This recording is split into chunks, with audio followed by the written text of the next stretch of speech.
Welcome to the Don Lemon Show. Thanks for watching. And support for the show comes from ZBiotics. I've got to tell you about this game-changing little drink that I use before a night out. It's called pre-alcohol. It is the world's first genetically engineered probiotic. Now, here's how the thing works, okay? When you drink, your body turns alcohol into this toxic byproduct that makes you feel awful the next morning, okay? It is not dehydration. It is that byproduct that alcohol creates in your gut. ZBiotics pre-alcohol actually helps break that down so that you can wake up feeling fresh. I first tried it before a dinner party with friends. Had a glass of wine, maybe two. The next morning, I still felt great. I was ready to come and do the show and no problems at all. Now I don't go without it. So make the most of every toast and every tailgate this season, every holiday party for whatever it is that you're doing, right? And you may have a couple sips. Go to zbiotics.com/lemon. Use the code LEMON for 15% off of your first order. They'll even refund you if you're not happy. No questions asked. That's zbiotics.com/lemon and use the code LEMON for 15% off of your first order. Good evening, everybody. Welcome to the Don Lemon Show. Thank you so much for joining us. It is election night in the country, and a couple of big elections going on all across the country, but New York City, wow. That is the... Hang on one second. That is the one that a lot of folks are watching, especially us here in New York City, because we think that we are the center of the universe. So thank you so much for joining us. Glad that you're here. Make sure you hit the like, make sure you hit the thumbs up. It affects the algorithm. More people become aware of our conversation and our channel here. We have some great folks coming for you a little bit later on, great guests, including Dave Weigel and Tom Nichols. They're going to join us a little bit later on in the show. And we're so happy to have their analysis, two of the best reporters, not just political reporters, but just the best out there. And they're going to bring us the updates. You saw we had some polling places all over the country to show you there, right? Virginia, we know is happening, New Jersey, New York City, and out in California. Big, big, big stuff. So good evening, everybody. Welcome. Tonight, America is standing in two different places at once. On one side, there's a celebration. There's a blue wave rolling across the country from Virginia to New Jersey, California to New York City. Well, that's what the pollsters predicted. We'll see if that remains. On the other side, there is a shutdown, a government frozen by chaos and cruelty, while masked men are unmarked, in unmarked vans, I should say, are dragging citizens off the streets. That's not democracy. It makes people feel like they're under occupation. So when people say a blue wave is coming, I ask, what does that really mean? To win an election while our own government is shut down and your neighbors are disappearing? What does that really mean? What does it mean to celebrate democracy while democracy itself is bleeding out on the sidewalks? What does that mean? Because tonight the numbers may be blue, but the mood across this country, black and blue. That's the mood, bruised from what we have endured.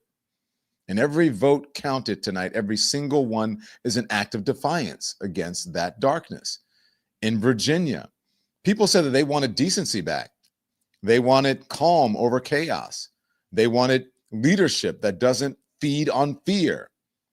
In Jersey, New Jersey, working families showed up because they're tired of watching politicians argue while their paychecks are just shrinking. And then in California, fighting over who gets to draw the maps, the districts, because they know if you control the map, then you control the truth. And in New York City, which is where I am right now, voters are saying loud and clear, this city belongs to the people. It doesn't belong to the billionaires. It doesn't belong to the police unions, not the politicians trying to buy it one billboard at a time, not the rich folks, not the oligarchs, not the billionaires.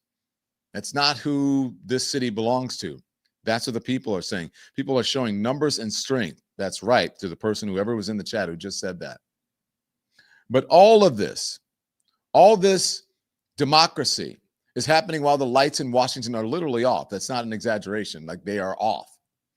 The government is shut down. Millions of people don't know if their checks are coming. Families cannot get food assistance. Airports are short-staffed. Federal workers are being told, sit down, sit tight. And outside, in cities across America, the law has stopped looking like law, because you got the masked men, no names, no badges, all dragging people away like we're living in some dictatorship. Some of them are undocumented immigrants, yes, but some are American citizens.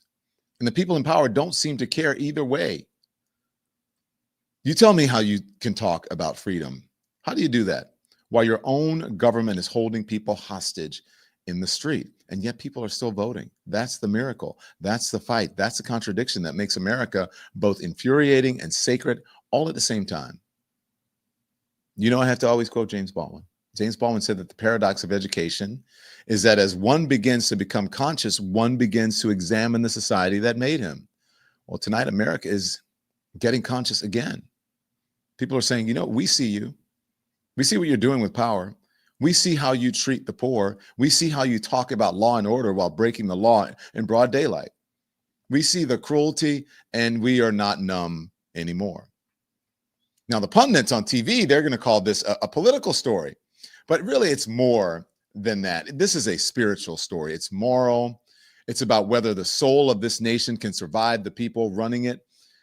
This shutdown didn't happen because of a disagreement over policy. It happened because one man and his movement want control without accountability. It is a tantrum turned into governance. It's revenge disguised as patriotism. And the violence in the streets, that's the enforcement arm of that same sickness. But here's what gives people hope, and this is what gives me hope, is that I went to the polling places today.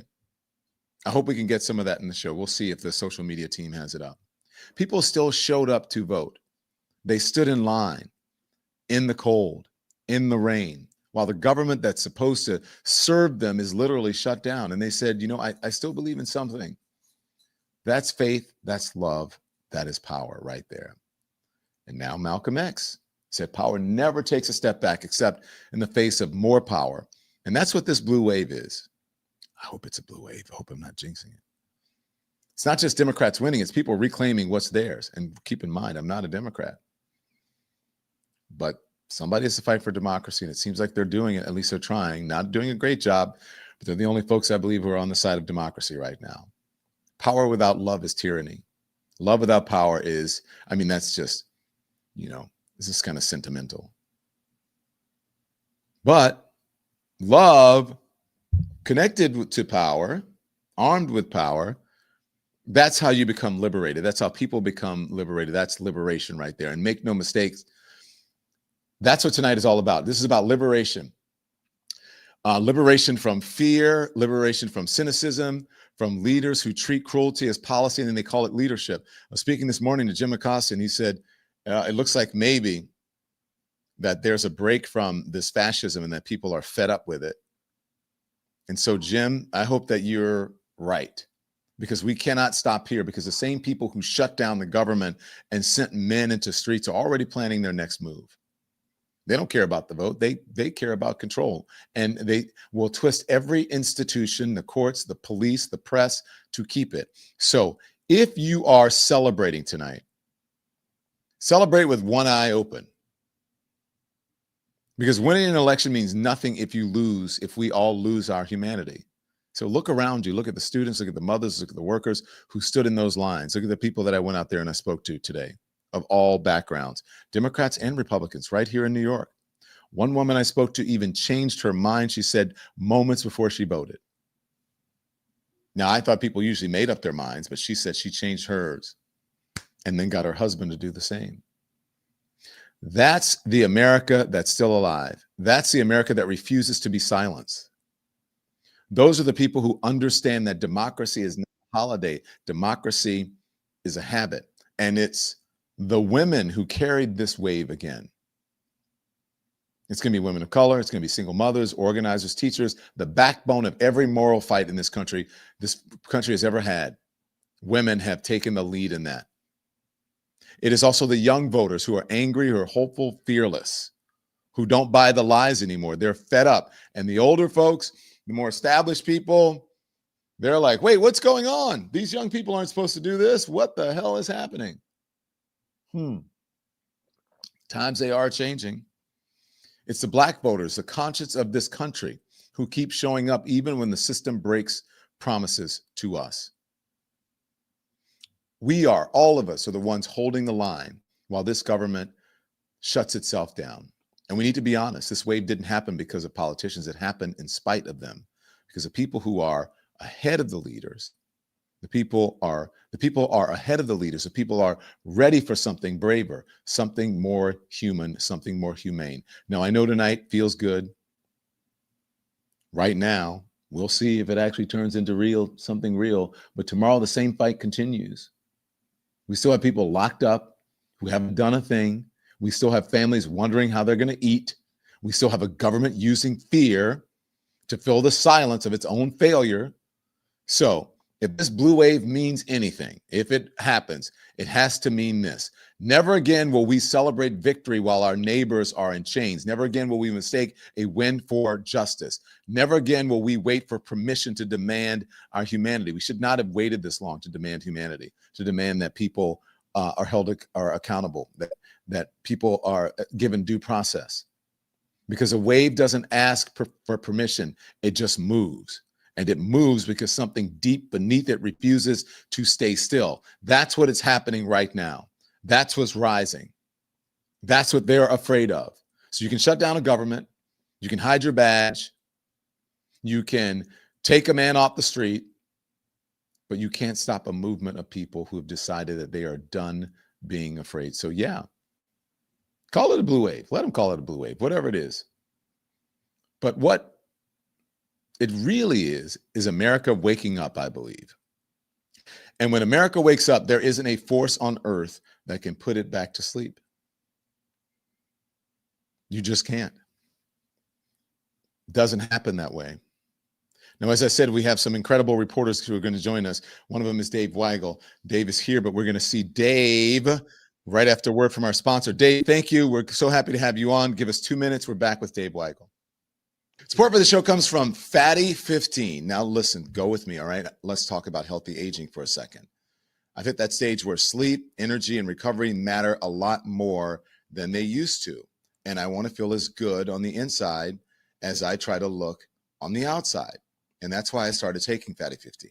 It's the first new essential fatty acid discovered in over 90 years. It is called C15, and it helps strengthen your cells, improve sleep, energy, focus, all the things that keep us feeling younger longer. So I've been using it now for a couple of weeks, and I noticed deeper sleep, better focus during my show days, and it comes in a beautiful reusable jar, okay? No fishy aftertaste, totally vegan. It's kind of like fish oil, better, except you don't get that aftertaste. Go to fatty15.com/lemon and use the code LEMON for 15% off of your first 90-day starter kit. Feel stronger from the inside. This episode is sponsored by BetterHelp. You know, these shorter, darker days can really mess with your mood. Now, I make it a point to check in on friends, and sometimes that means checking in on myself too. Therapy is one of the best ways to do that. BetterHelp makes it easy. You just fill out a short questionnaire, get matched with a licensed therapist, and if it's not a fit, you can switch at any time. All online, all from home. So taking that first step can feel awkward, but it's always worth it. You don't have to go through the hard stuff alone. Get 10% off of your first month at betterhelp.com/DonLemon. That's betterhelp.com/DonLemon. Thank you all. Thanks to our sponsors. We're so glad that everyone is here this evening. Okay, Dave Weigel's here. Also, I need to tell you, there's another person here who's a pretty smart dude. I hope they get along. Tom Nichols is here. He's a staff writer at The Atlantic and the contributor at the Atlantic Daily Newsletter. So we got the heavy hitters with us here this evening. Thanks for joining. Dave, you heard my open. It's a crazy day at the polls. I was out there. I actually got into a little thing with the poll supervisor because I have a letter from the Board of Elections saying you're allowed to film and record and whatever. And the guy's like, no cameras. I'm like, but I just got this. But anyways, that's beside the point.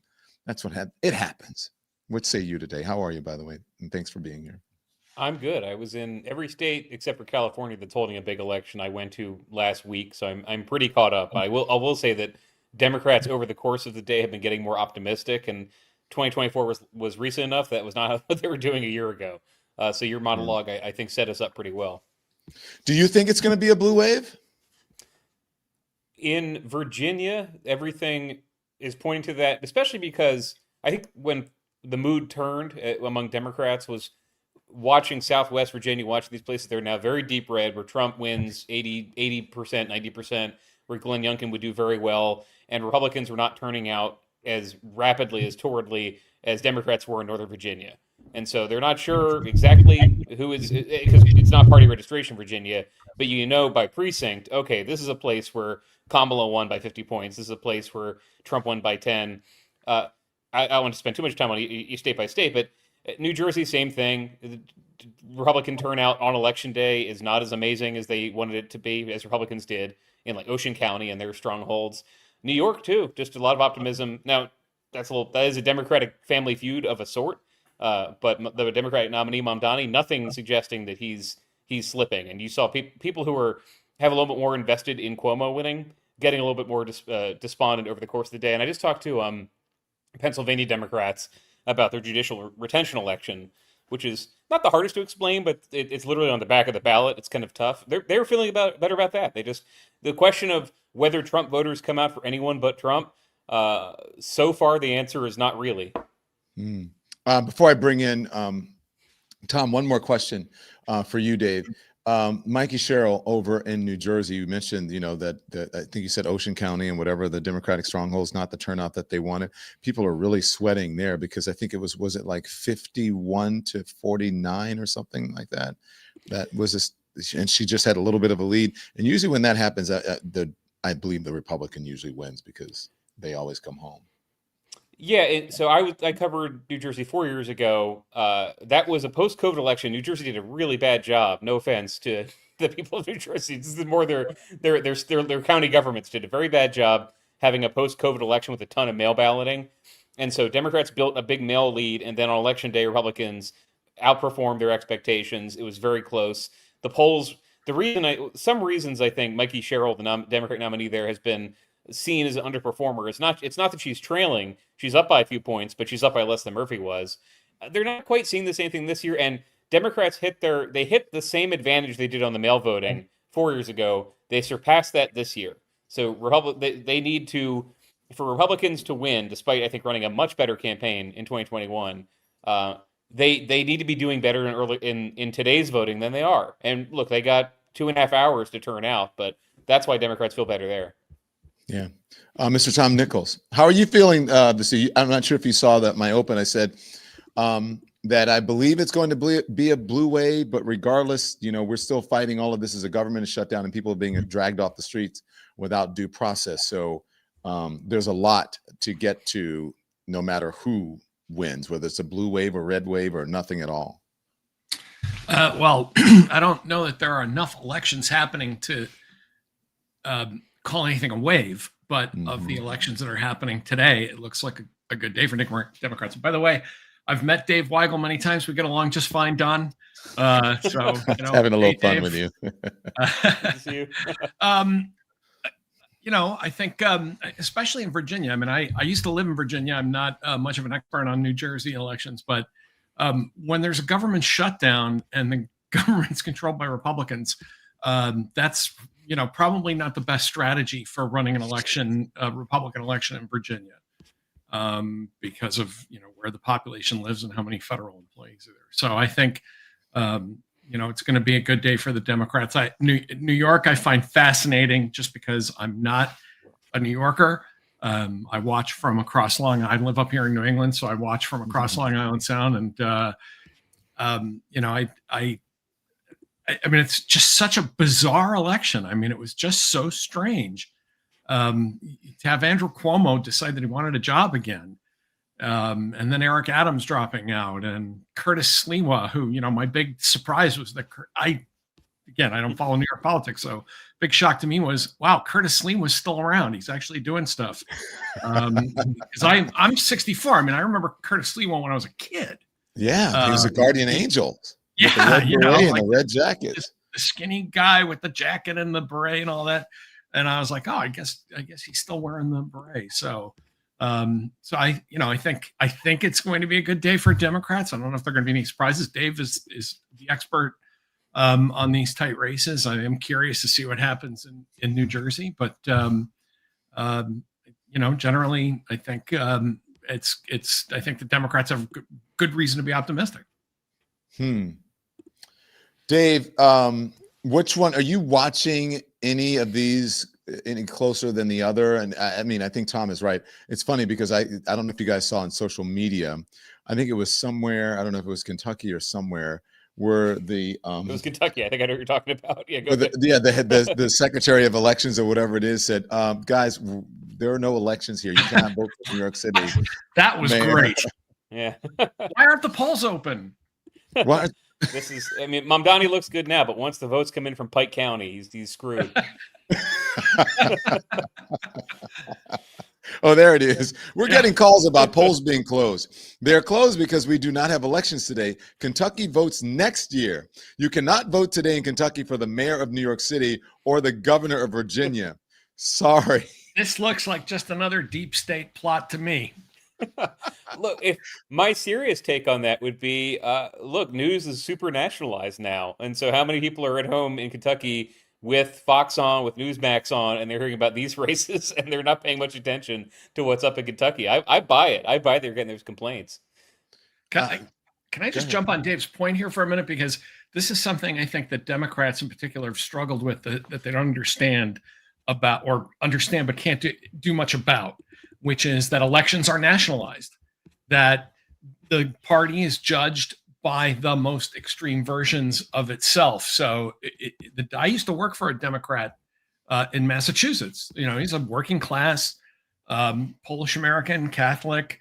You know, the idea that you would have to like fend off questions about AOC or Bernie or somebody, those days are long gone. And I just think it's the Kentucky story shows it in such detail and makes it so interesting to say that, you know, there are people in Kentucky who are like deeply invested in following the race for New York City mayor.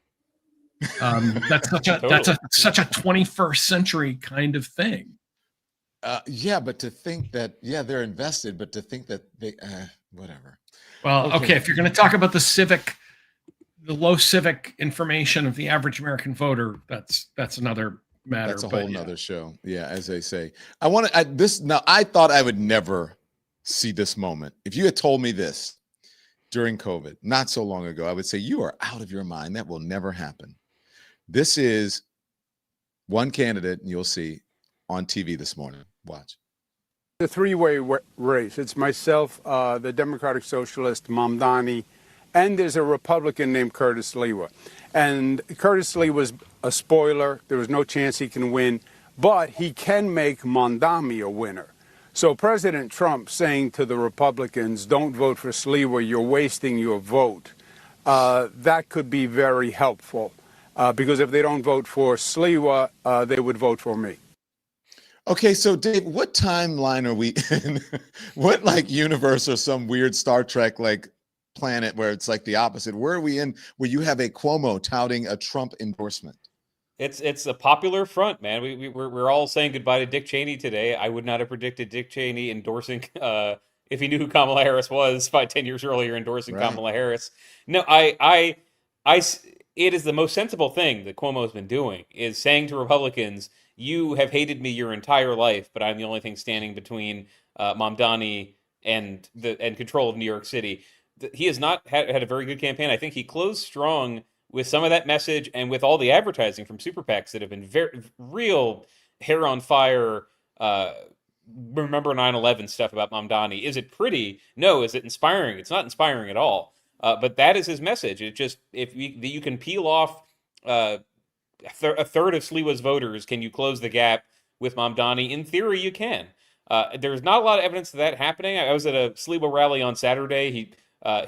Sunday. He showed up, pumping his fist to the sound of "Eye of the Tiger." Adamant. He called him Andrew Evil Eyes Cuomo. Adamant he would never support him. Adamant that Republicans should vote for him, and that he could win in an upset. And Republicans needed to do as strong in New York as they could so they could win next year. Having Trump come in and Stephen Miller come in, and Elon Musk come in to contradict that, it did work. I mean, we can laugh at it. I think that did work for Cuomo. I'm not hearing from Democrats that it did enough. And what mandate does Cuomo have if he wins with that coalition? That is not a coalition that would hang together after 9 p.m. on election night. Yeah, look, and if you look up on the screen, well, earlier it had Donald Trump's endorsement of Andrew Cuomo. I thought I would never see that. You have Andrew Cuomo on TV touting the endorsement, and Donald Trump saying, Curtis Lewa, by the way, it's a wasted vote, and who looks better without the beret. A vote for Mamdani is is a vote for Mamdani. Whether you personally like Andrew Cuomo or not, meaning I can't stand him, you really have no choice. You must vote for him and hope he does a fantastic job. He is capable of it. Mamdani is not. Now, here's the thing. I want to know why though. Why does it matter? Is it because Donald Trump has business here? Does he have some affinity or a long-standing affection for New York City? After all, he's a New Yorker, Queens, you know that. But why would he even care if it's? I would think that he wants Mamdani because he thinks he can just run over him. He doesn't think he can run over a Cuomo. My guess is Donald Trump can't stand any national story that he's not at the center of. I'm not being facetious. I mean, I think, this is a very dramatic election. It's got a kind of star-studded cast, right? It's got Andrew Cuomo, a guy I once thought very well of during COVID until we, found out all the terrible stuff that he had done. It's got, Andrew Cuomo, a charismatic young socialist, democratic socialist, special guest appearance by Curtis Lewa, who you will remember from such earlier movies such as I Was a Guardian Angel. And I think Trump has to inject himself into this. And it's his hometown. I mean, it's his hometown where he's kind of, I think, believes he's not welcome. He and his family have just left. And I think the idea that he would stay out of this, I think the other thing is it gives him a chance to say communist a lot, because that's been the position of this administration, that everybody that we don't like is a commie, is a pinko. And, it's almost perfect catnip for Donald Trump. I would have been surprised if he had stayed out of it. Yeah. Did you want to weigh in on that, Dave, before? Just to add that he's also getting visitors all the time at Mar-a-Lago, at the White House, very rich people who want Mamdani to lose. They've been in his ear, and Trump does repeat back what he is told by his supporters pretty frequently. I mean, he's his own man, but he's been getting this feedback for months. Please save New York from Mamdani. He's going to destroy everything. Or if they're in Florida, please save New York from Mamdani so 500,000 of my friends in New York don't move here. I think that's part of what's happening too. You guys know that I go out and I talk to people, and much of it I do live, so it's not perfectly edited sound bites. So I want you. This is a couple that I ran into at the polling place in it's in Williamsburg and Greenport, like sort of on the line there. And I ran into them today, and it's an older couple, retired, and they are conservatives in New York City. Watch. By your vote? Oh, yeah. Yeah, I think so. I had to change my mind. That's the only thing. You changed your mind? Mm-hmm. What did you do? Tell me. What happened at the last minute? May I ask what this is? This is for the Don Lemon channel. We're doing it. We're on a YouTube show, and yeah. Okay. Yeah. So you changed your mind at the last minute? You're a teacher. You're a teacher? Retired. Yeah, it's not controversial. I just want to know, not many people change their minds at the last minute. People usually make up their minds and then they go in. What happened? Well, I would vote for Sliwa, but I changed my mind. And we voted together, so we wouldn't nullify each other's votes. So you voted Sliwa? No, we didn't. You voted Cuomo? Yes. Yeah. Because we want to make sure the vote is counted. What do you mean by that? Well, it sounds as though Sliwa is not going to do very well, and it's kind of like a wasted vote. So that's the thing. Why no Mamdani? I'm not a socialist at all. Yeah. I believe in free enterprise, and I believe in working very hard we both worked our whole lives. We're in our 80s. And, it's too bad it's so polarized right now, that's for sure. But it's a little too socialist for me. Yeah. I understand that's a lot of people, there are a lot of people who feel that way. And you know what? Not even that. I shouldn't even dwell on that. I think he's very inexperienced. And, it's like Okay. Sliwa is a Republican. He's also a conservative. He's a New Yorker. He knows New York well. When I first moved here in the 70s to Greenpoint, Brooklyn, he was one of our guardian angels, and it was, we knew him. We didn't know him personally, but Him with the red beret and yes, Lisa all the Sliwa kids and all and that, yeah. and they work closely with the police, and the police like them, and the guy's got a good heart, and he knows New York. Let's face it. Mr. Mamdani, I'm not sure, because from what I've looked at, he is young.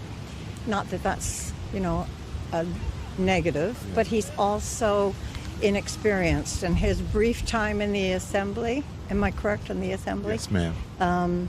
He didn't put any bills in. Two things. Yeah. Number one, people think like all. No, let it go. I want to hear this. Back it up a little bit. It's two I things. meet lots of Republican and conservative New Yorkers, right? Yes. Yeah. The other thing is that people think it's the rich people who don't want Mamdani. It's the rich people. We're not rich. That's my question. Yes. No. My husband Tony is a retired school bus driver. Nice HE, Amalgamated Transit Union. So he drove the kids to school, and then you taught them. And I taught them. Yes. Okay. She's a retired school teacher, and he's a retired bus driver. And the reason, because people think like, oh my gosh, New York, it's all liberal. Apparently, it's not, because I run into lots of liberal. I know lots of conservatives. I know that was long, but I thought it's a good, snapshot of what people are feeling. And I wondered if the Trump endorsement and Cuomo going on, Fox News, if that makes a difference or made a difference. Dave, I'll let you answer. Yeah, I'm glad you played that. Penetrated. I was saying that before you played it. I believe that's true. And if you have been watching Fox, you've been watching conservative media, the sort of media that Sliwa would be on for years, talking about his guardian angel work, agreeing with Sean Hannity, etc. The message has been that the city could be destroyed if Mamdani wins. So I do think that will help Cuomo in the final moments. The question is, turnout is very big. It's big in very different pockets of the city. Some of that is, I think it's 150,000 Democrats registered to vote before the deadline. I don't think those were people who were coming out to vote for Cuomo. I think those were people reached by the 90,000 Zohran Mamdani volunteers. But some of that is going to be cut away by people voting out of desperation. I'm using that word on purpose. Desperation for Cuomo. They will leave the voting booth feeling terrible about it. And that's the only thing. It's hard to get people to vote for somebody they hate because it's important to stop someone else. Kamala Harris learned this last year with your 20-somethings who could not vote for her because of Gaza. I think Hillary Clinton got some of that in 2016 for people who said they didn't want Trump, but they didn't think he'd win anyway, and they couldn't stand it. It's tough, but yes, that is the best thing Cuomo has going for him, is that really explicit pressure from conservative media and from the president to say, please vote for Cuomo. It's important. Dave Weigel, thank you. I know that you got another gig to get to, and so we appreciate you joining us. The great Dave Weigel there from Semaphore. We appreciate. We'll see you soon. Okay. Thank you. Great to do it. Thank you, Tom. Do you want to respond to that? What do you think of that couple? Well, first, I'm almost relieved to hear people talking about voting strategically, because that's the sensible thing to do. Now, most people don't do it because they don't have conservative media or opinion leaders explaining to them how, third party votes don't really go anywhere in a two-party system and things like that. I mean, there was nothing they said that was, crackpot. When I was listening to the school teacher, I thought, oh, she's kind of down on Mamdani because he doesn't have much experience. But to her credit, she got there with Sliwa. He doesn't have much experience either. He, to determine the assembly, he wasn't very good at it. But this notion that that it's a wasted vote to take the guy who's just got no chance whatsoever. I wish people had thought that way in 2016 when they were voting for Jill Stein or the governor of Colorado, whose name just went out of my head, the libertarian Johnson. Where you say, okay, I have to throw my vote in the pot. And I say that I'm, as you and everybody knows, I'm a former Republican, and I voted for Hillary Clinton in 2016, exactly on I thought she was qualified, not my favorite person, but it's a strategic vote. You don't vote to make yourself feel good. You vote to get a result at the ballot box as a kind of collective action with everybody else. So in a way, I kind of like that couple. They made sense. Now I don't agree with where they're going with their vote. To say that we have to stop a socialist and we're going to vote for a governor who really has a lot of problems.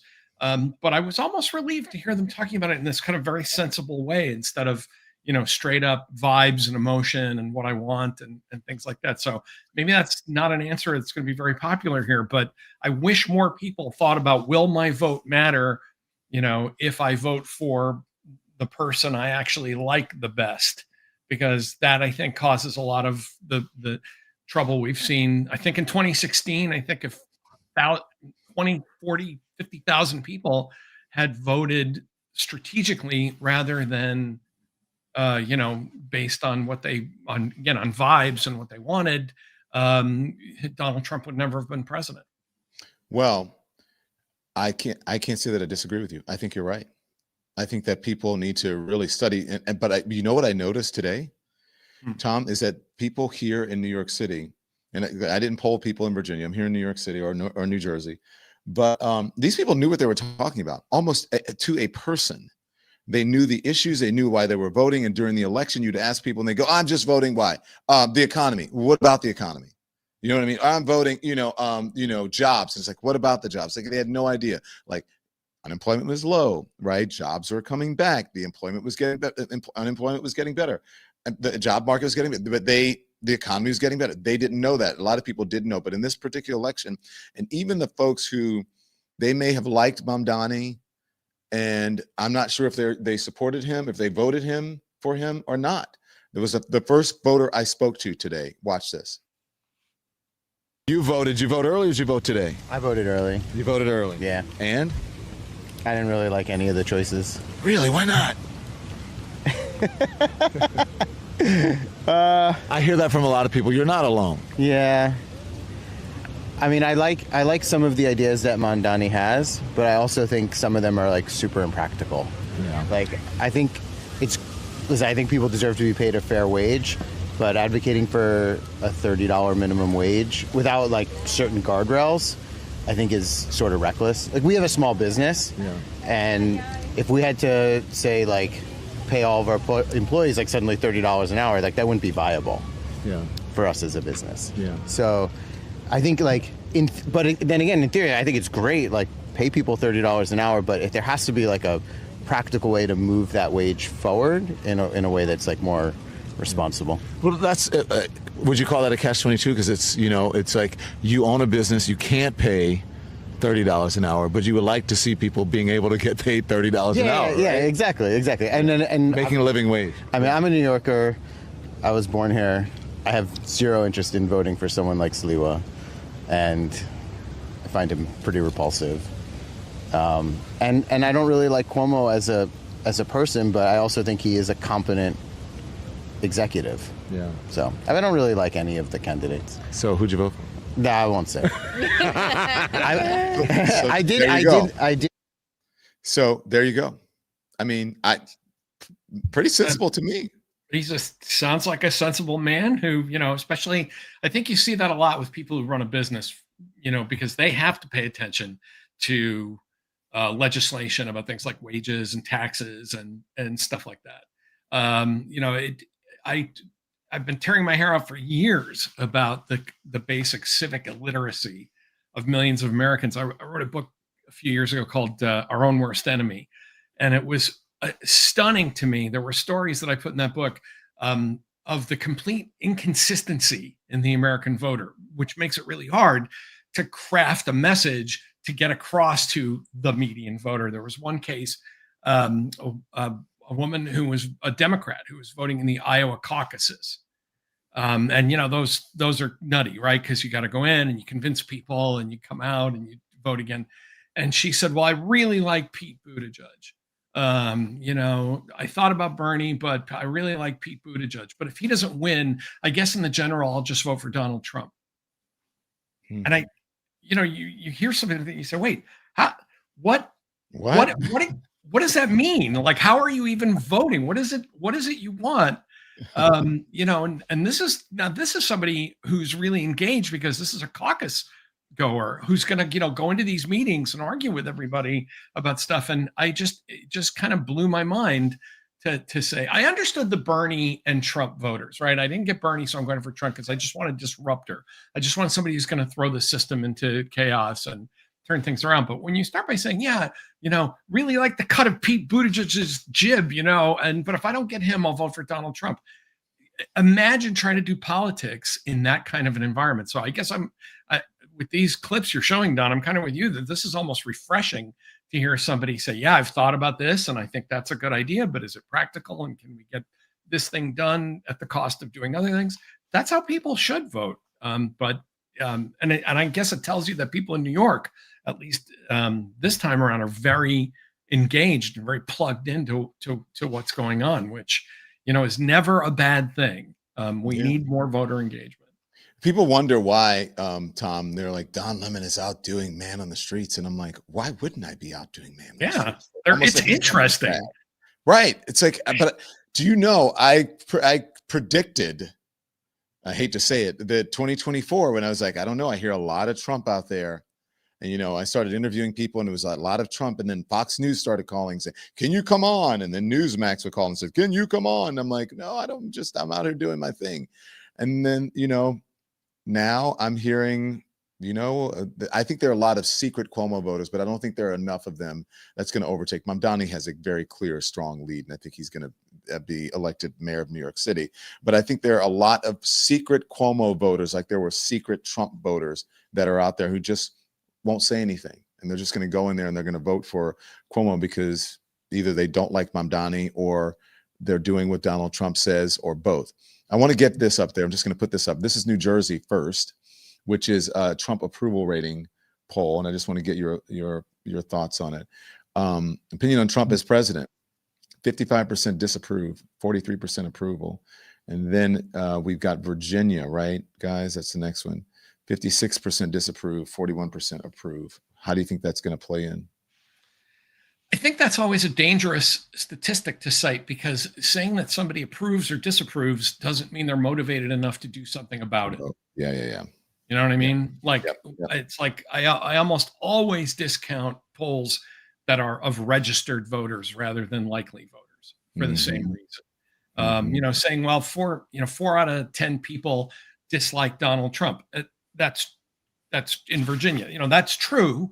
But do they dislike him enough or do they like the other person enough to actually go and vote and make the difference? Because what you could be finding in some of these polls is, I really dislike Donald Trump. I don't like anybody else. Like the guy you talked to in New York, I don't like any of them. I just happen to, you know, be more worried. I suspect that guy you were talking to was a Cuomo voter, by the way. Yeah. And I think he just didn't want to say it. I got that feeling too. But those are exit polls. These are exit polls of people, but when they say they approve or disapprove, but that doesn't really show how they're voting, right? Oh, I'm sorry. My apologies, Don. I missed the those the are CNN exit poll, Trump approval. All right, everybody watching, please. The jury is instructed to disregard the last 3 minutes of everything I said. I didn't realize that those were exit polls because I missed it at the bottom of the chyron here on my computer.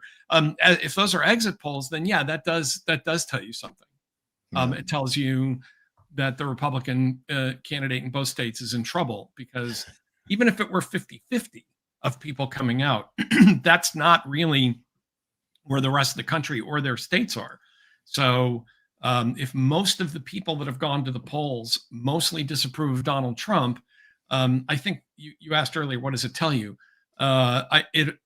When we see the results, it'll tell you how much the Democrats were able to make Donald Trump stick to the Republican candidate. Because I think in New Jersey, especially, the Republican nominee seems kind of irritated that, you know, he keeps getting Donald Trump hung around his neck. But, you know, politically speaking, you know, live by Trump, die by Trump. If you've embraced him and you know, he's the leader of your party, that's just how it goes. I mean, that you can't at the last minute say, by the way, I don't really want anything to do with the guy. Vote for me because I'm a different kind of Republican, especially in a party that has now become monolithically an extension of Donald Trump.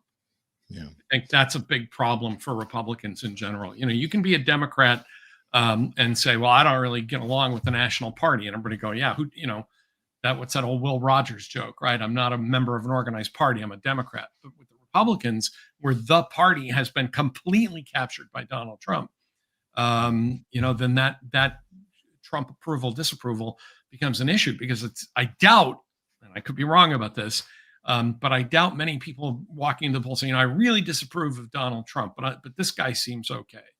Yeah. Because the Republican Party doesn't work like that. Well, Tom, the Lemonheads are still saying your point is still valid, because it doesn't tell you how they voted. It just tells you they're disappointed with Donald Trump. I'm sure it has some influence.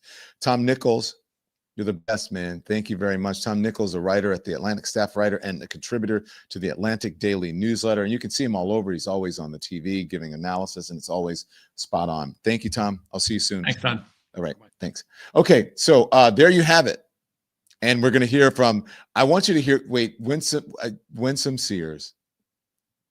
Lord, what is it? Earl? Is that her middle name, y'all? Earl, Winsome Earl, or maybe her last name. I don't know. She has Ivan. Winsome Earl Sears. Winsome Earl Sears. Wait till you hear some of the shit that she said. But first, I just need, give me 1 minute for a word. Here it is. Support comes from Lean. Look, we've all tried those quick fix diets, right? Lose 10 pounds, gain 15 back. Doctors call it weight cycling, and it can actually raise your risk of heart problems and diabetes. That's why I tried Lean. It's a non-prescription oral supplement created by doctors to help you lose weight safely and keep it off. Works in 3 ways. Controls appetite, it stabilizes blood sugar, and it helps your body burn fat for energy. It's not an injection. It's not a fad. It's real science. And I've noticed a steadier energy level throughout the day since I started taking it. So here's what you do. You go to takelean.com and use the code LEMON for 20% off. That's TAKELEAN.com and use the code LEMON. Thanks to our sponsors. Thank you so much to our sponsors. Okay, so I want you guys, do I want to play Winsome Earl Sears right now, or do I want to wait? Because there's some things that I want to show you. Again, let's put up some of the polling places around the country. This is a really, really important thing that's happening.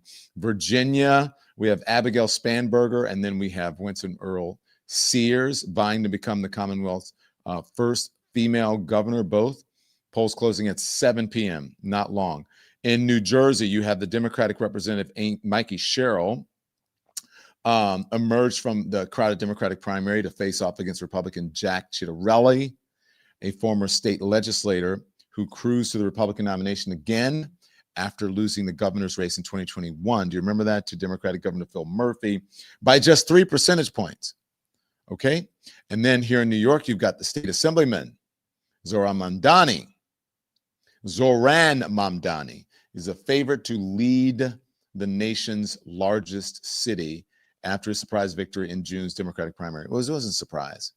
I mean, we knew he was going to win because the polls were showing that way, but I guess it was a bit of a surprise that he's going against establishment Democrats and someone with a huge name recognition like Andrew Cuomo, and then he pulled it off.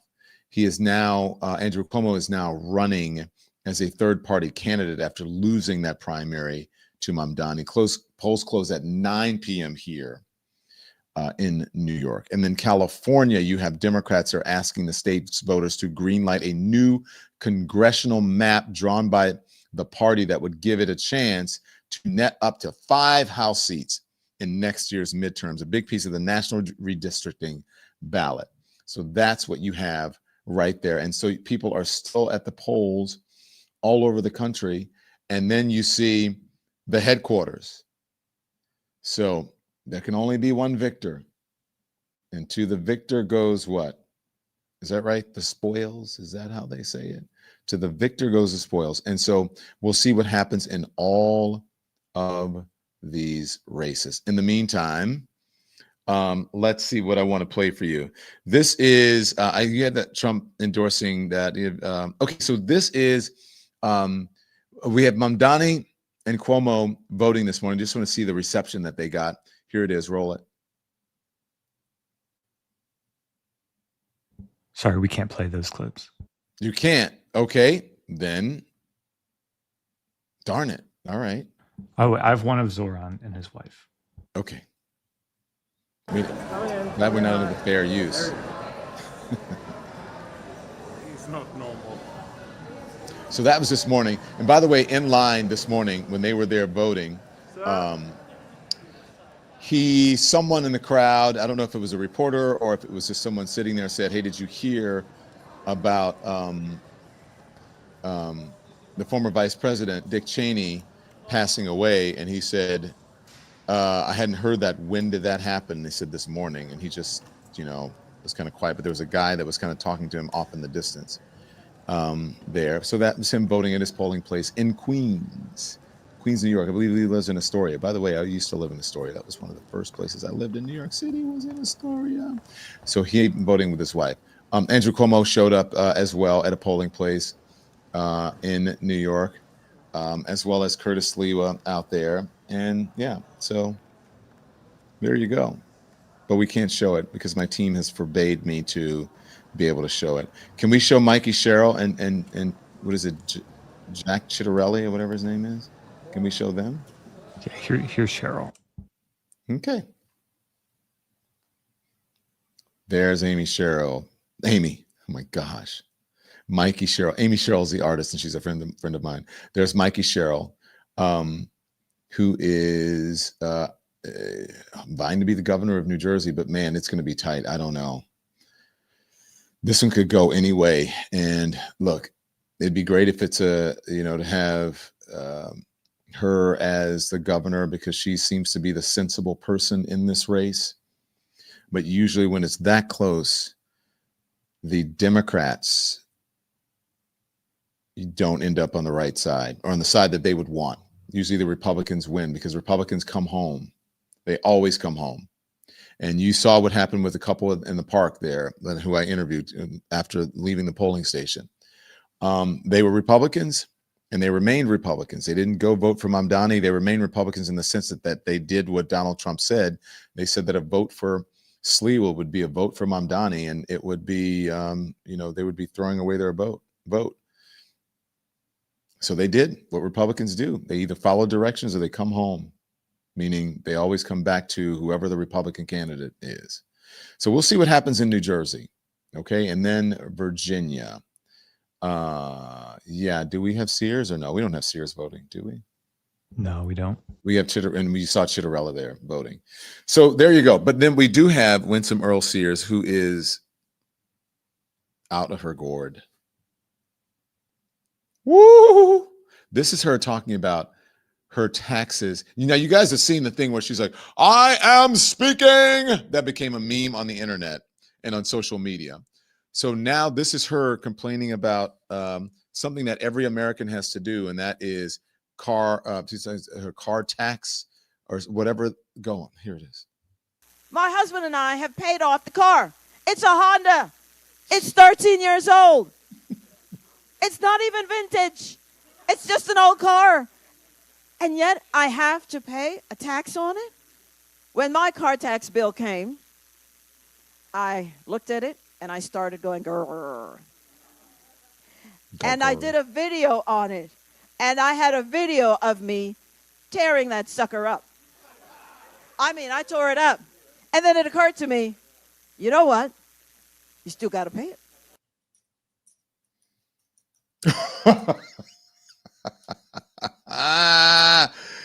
Wow.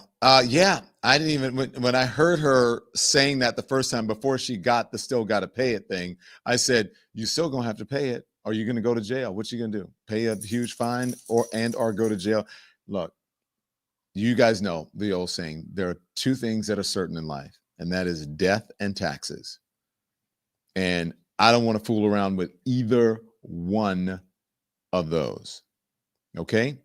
Another thing that I don't want to fool around with, and you don't want to fool around with, and that is the health of your loved ones. I know this is election day, but it's open enrollment for health insurance, and it's open enrollment for Medicaid and Medicare. And with the government shut down, and there are a lot of changes that you're not hearing about, that people and people aren't reporting on them. There are a lot of changes that's happening with your doctor. You may not be able to get your same doctor, and some of the premiums may go up. That's why we partnered with a new health partner here at the Don Lemon Show. I want to talk to you about something that really matters, especially if you are 64 years old or older. It's Medicare annual enrollment season, and this is a time to pay attention, everyone. I just went through it with my mom, and perhaps you have been there too, sitting at the kitchen table, buried in paperwork, trying to make sense of it all. Plans have changed. Some were even canceled. And get this, according to the Wall Street Journal, if you're not careful, you could end up paying more, even lose coverage for your doctor, for the doctor that you trust. So pay attention. That's why I am telling you about Chapter. Chapter is the Don Lemon Show Network's new health partner. They review every plan nationwide to find out what's best for you, not what makes them money. Their help is 100% free. It takes about 20 minutes. And on average, people save around $1,100 a year. So don't wait. Call Chapter at 212-931-0855 before December 7th and make sure you and your family are protected. Just make sure you and your family are protected. And like I said, there are a lot of things that you don't know about. So you guys, did you vote? What did you do? Did you vote? Are you going to vote? Because it's still open in some places. Most places, the polls are still open, I should say. In most places, still open. So, guys, I appreciate you joining us this evening. And if you want to know anything about the Don Lemon Show, you can go to donlemon.com. Everything is there. How you subscribe, how you join, all of it. Our merch, where you can watch us. Make sure you hit the thumbs up and hit the like. We appreciate it. We want to see what happens tonight. I don't know if I'm going to do an election special, but I certainly will do a man on the streets. Will you join me for that? Because I want to get the reaction. There's nothing that I can do sitting here predicting. I don't know. This has happened. And then, I don't know. You guys tell me how you feel. Maybe you want it, but I always feel like I don't want to be like just like cable news and sitting there going, oh, the results are coming in. And it just seems really boring to me. I don't know. Tell me if I'm wrong. You guys tell me. But I always find it interesting to hear what people have to say, like the people I interviewed in the park today or at the polling place today, right? I always want to hear that. So, and I think that you will too. And then because you hear a lot of things that you don't hear from people just sitting around in suits and a face full of makeup and cocktail dresses. And as our friend David Hogg said, men in Rolexes lecturing people about affordability. That was a read. Now read. Okay, so exit interviews. Yes, that's it. Exit. And this is like exit interviews. This is like, what do you call it? After whatever you call it, right? You have a post-mortem. Okay, so thank you guys. Be informed without, you voted at Don Lemon. Did you vote for me? I want you to be informed without being inundated. We'll bring you something a little bit later on tonight, but we know for sure that we're going to see you back here at 10 a.m. tomorrow morning, 10 a.m. Eastern time for the Don Lemon Show on the Don Lemon channel. We don't have any pictures, do we? Do we have any pictures? No. No, not tonight. Okay. So, by the way, I have a new little thing at the end of the show that I want you to watch. I changed it because it's just old. But so here we go. Turn the TV off. Thanks so much for watching, everybody. Your support means the world to us. Don't forget to hit that like button and subscribe so you never miss a show. We're live every weekday at 10 a.m. and 5 p.m. Eastern time with new clips dropping at 2 p. and 8 p. And if you want even more Don Lemon Show content, join the Lemon community. Members get exclusive posts, behind-the-scenes videos, and live chats just for you. So hit the join button or visit our channel page to sign up. Thanks again for all your love and your support.